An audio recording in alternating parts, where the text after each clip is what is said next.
Welcome back to another episode of Cape Ann Today with the Gloucester Times Reporters. How you guys? Good morning, Heather. Hi. Hey, Heather. So do you both have wet feet from covering this storm? We had our galoshes. We were stamping through the floodwaters of the causeway in Rockport. Yeah. No, Rockport or Essex? I'm sorry, Essex. Yeah. Well, okay. Rockport, Essex, Manchester by the Sea, Gloucester. It's all one big consortium. All right. Well, let's start with Ethan in the city of Gloucester first. Okay. So Ethan, there was all kinds of stuff going on yesterday with the storm and the high tide. Yeah, I think that it caught me a little bit by surprise too, as far as the impacts from this storm. But I spoke to the police chief, Ed Connolly. He said it wasn't anything that they couldn't handle, but they were going from call to call. They were very busy. They were very flat out. And in the middle of the storm, about 4 a.m, at the Gloucester Mill condominiums on Maplewood Avenue, which is right across from the McDonald's as a landmark, the roof. Talking to the assistant fire chief, Bob Rivas. So the roof got blown off, Amazing. but the rubber membrane went to it kind of like folded over the air conditioning units, and some brick and wood and metal came down.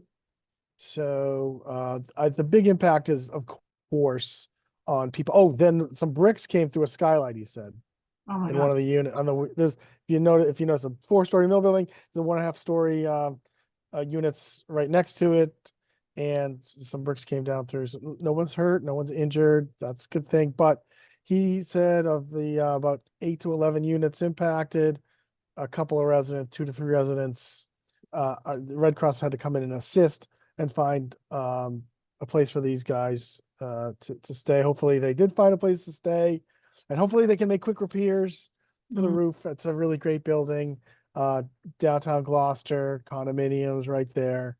Mhm.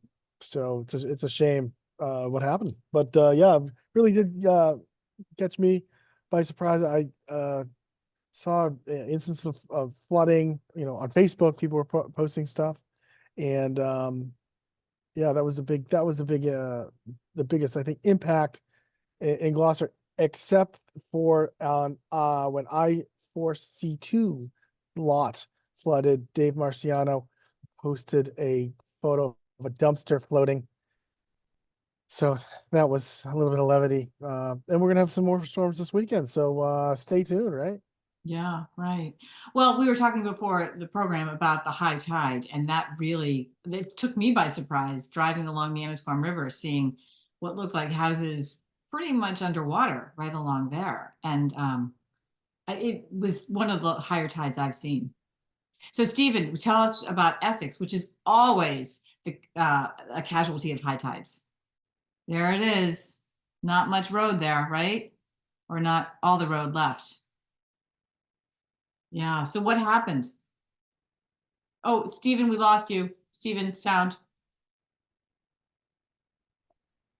Oh, yeah, there it is right there. The causeway flooded. I mean, what happened? The water came over the road, and I As it does. talked to the fire chief. Apparently, there wasn't there when I talked to him yesterday. There were no reports at that point of any damage to facilities, but he said there might be some flooding in the hotel, but again, that was not confirmed. But the problem with that was in Essex, and this is kind of a situation that was discussed, a potential situation which was discussed when there was consideration of the Apple Street road elevation project. Apple Street was shut down too at the same time, not because of flooding. I thought when I first heard that, I thought it was flooding also, because that is a concern there.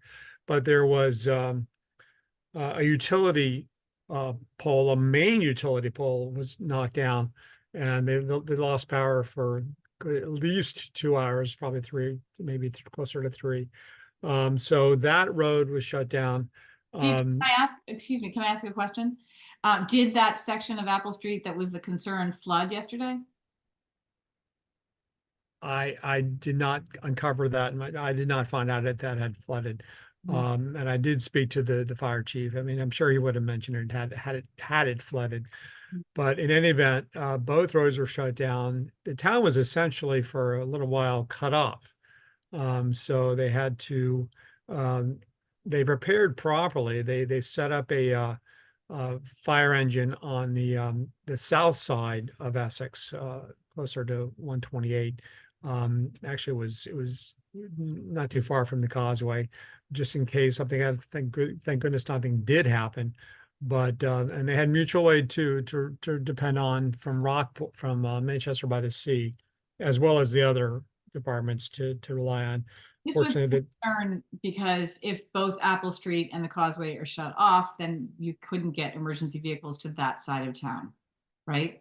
So they that's simply, correct. they posted a fire truck there and alerted Manchester, which I think was one of the original solutions when that Apple Street Right. project was being considered. Is that Right. right? Well, that was the whole argument that was made at town meeting and the discussion leading up to the vote, where the two votes where the voters said, no, we don't want this project to move ahead, and the town pushed for it. The argument was, there were arguments were solid on both sides. I'm not taking any sides, but I really, hopefully, I don't have a sense of which would have been the best decision, but certainly an argument was made for the need of the project to move ahead. Mhm. But again, that's Water under the interjecting. bridge. I'm sorry. Water under the Essex Bridge. It's it's water under the Essex River Bridge, right? The causeway. So and in addition, as Ethan said, regarding Gloucester, there were also the fire department in Essex in particular was jumping around. They had actually Manchester by the Sea. They had I think 10 calls in Hmm. a short period of time. In Rockport, they had a live wire on the ground, power line. It was just like one thing after another, and I have to say those firefighters, they did the job. I mean, Mhm. nothing. They did have a fire in Manchester by the Sea, I think on Summer Street.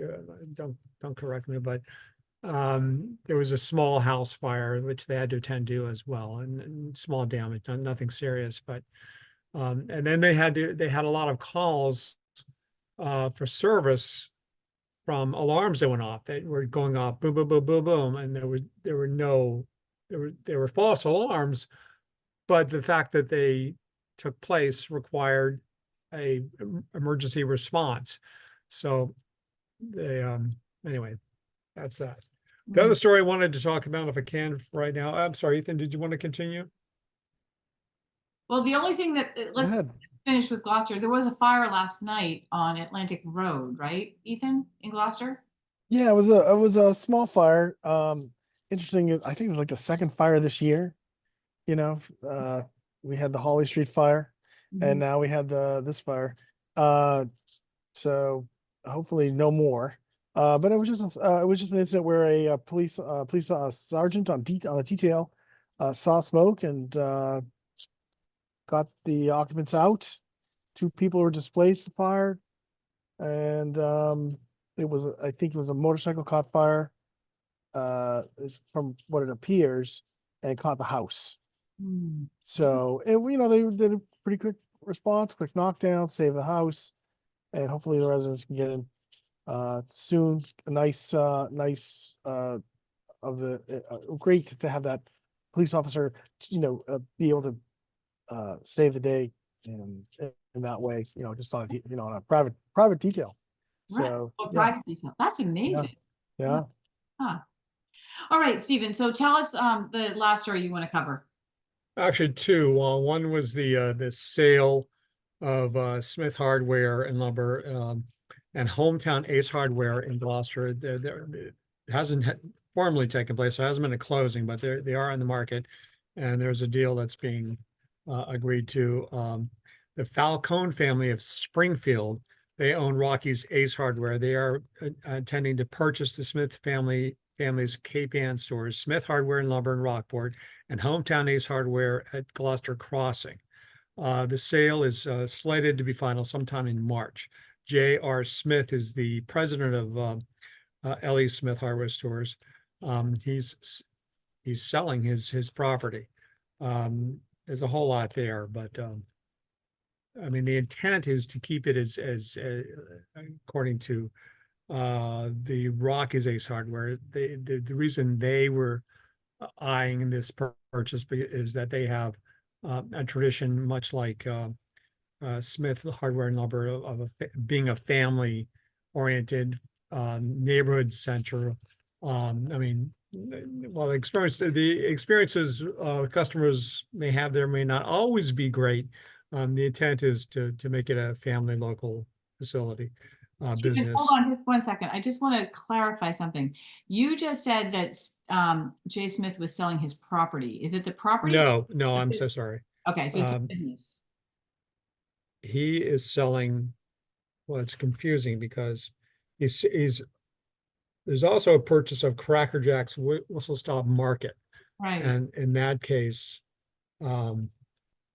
I can't remember. There's so many business sales this week. There's another one that I haven't even alluded to yet, Oh, but they're so Cracker Jacks is being sold and Ace Hardware is being sold, and they're both owned by Jay Smith. But maybe we're not sure what will happen with either of those properties. well, the intent is to sell it to Rockies, which is another Ace Hardware um, uh, owner in Springfield. Right, but And I'm just asking about the actual buildings, the properties. And the only reason I ask is that those properties are right by the train station, the MBTA train station, and right. it will be subject to, the 3A law. So it's just, To be perfectly honest, Heather, I would love to answer your question with a clear and concise answer around what this means in the big picture. I don't know. I mean, I know that's a concern, and it was a concern I thought I had when I was putting this together, but it got so complicated, and the aspect of the MBTA housing zoning district, which is being put together. I'll have a story on that tomorrow oh, good. from Rockport. Yeah. They're just, it's a preview of a meeting. They're holding another, I think they call them listening sessions coming up next week. Oh, great. And the only other thing I really I neglected to mention, the restaurant in Essex. I can't even think of the name of it. It's right by I'm sorry? Yeah, it's called Ripple on the Water. The business has been sold. There is a new owner who owns a couple of other businesses in Essex who Oh, will be who's that? taking over. Do we know who that is? Yeah, but I can't remember it off the top of my head. I'm gonna have to go through it and dig it It's out. a great restaurant, and I love the family that ran it before. They did a really good job, but they started COVID. They had all sorts of issues. They had COVID to deal with. They had, from what I gather, there was trouble trying to hire staff members. Yeah. So, but I hope something But works there. It's a it's great. gonna be called, I think it's gonna be called the Shipyard Tavern. Oh, that's nice. Yeah, I mean, you're right, Heather. It's a great spot. I had been by there before a number of times, hoping to have a meal, and it was usually closed because they had limited hours. Very And nice. then, Yeah. Well, part of it, the other thing was the bridge being built right there. right, there was COVID, there was the bridge reconstruction, Right. and all the challenges with that. But Well, that's great. Shipyard Tavern, right by the Essex Shipbuilding Museum. right, Yeah. Good. exactly. Good. All right. So you have good news towards the end of your post-storm good news. Right, we try to deliver the information in a nice, neat, and orderly fashion. And I throw a big Starting with the introduction, and then the crummy news in the middle, wrapping it up in a nice big red bow. Nice ending of this conversation. And well, you did just that. And I'm sorry if I mucked it up in the middle. No, that's quite all right. It's all a free flow of information, right? That's right. That's right. So Stephen, Ethan, do you want to end with some good news? Maybe we should always do it this way. Well, I'm heading over to the O'Malley Middle School. Uh-huh. Talk to the kids there. You know how the mayor's been talking about wanting to get some feedback on the comprehensive plan initiative. Well, the kids, all the 200 kids at the 8th graders have been doing meetings in a box. That's So so we're gonna go, cool. yeah, so we're gonna go over and talk to them, Oh, out of the mouth of babes. We'll see what they want, yeah, that's great. That's a great good news story. Yeah, getting that next generation involved in the city that That's, they will have, right? yeah, good Yeah, feedback. yeah. All right. Well, I look forward to that story and more from both of you. And I'll see you next week. Okay. Let's hope the weather doesn't bring too many stories. Stay dry. Yeah. Bye, Okay. Heather. Take care.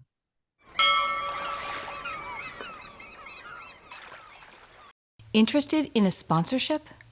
Email sponsor@1623studios.org to learn more.